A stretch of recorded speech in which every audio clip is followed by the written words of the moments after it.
Global food city rankings ఇచ్చారు. 2025 and 2026కి సంబంధించి. మరి ర్యాంకింగ్స్ ఇచ్చింది ఎవరు అంటే టేస్టీ అట్లాస్ అనేటువంటి వాళ్ళు ఈ యొక్క ర్యాంకింగ్స్‌ని ఇవ్వటం జరిగింది. సో, ర్యాంకింగ్స్‌లో ఏముంటాయంటే ఫుడ్ ఏదైతే ఉందో ఫుడ్డు ఏ ప్రాంతంలో ఏ ఫుడ్ విశిష్టత. సో, దానికి సంబంధించి ర్యాంకింగ్స్ ఇచ్చారు.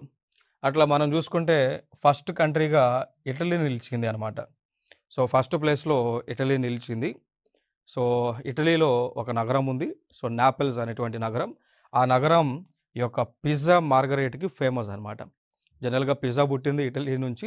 సో, ఇటలీలో ఈ నాపిల్స్ అనేటువంటి ప్రాంతంలో పిజ్జా అనేటువంటిది పుట్టింది. కాబట్టి ఆ నగరానికి గుర్తుగా సో, ఫస్ట్ ప్లేస్ వచ్చింది. సో, పిజ్జా డిష్‌లో నాపిల్స్ అనేటువంటి నగరం ఇది ఇటలీలో ఉంటుంది. సో, దీనికి ఫస్ట్ ప్లేస్ వచ్చింది. తర్వాత స్థానాల్లో కూడా ఇటలీలో ఉన్నటువంటి ప్రాంతం మిలాన్. ఇక్కడ రిసోటో అల్లా మిలనీస్ అనేటువంటి ఒక వంటకంకి గుర్తింపు వచ్చింది.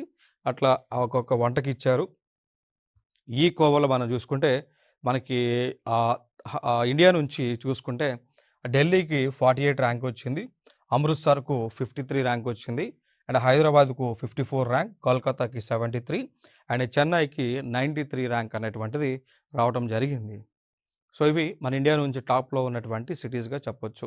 As per the report of global food city ranking 2025-2026 report released by Taste Atlas వారు రిలీజ్ చేశారు.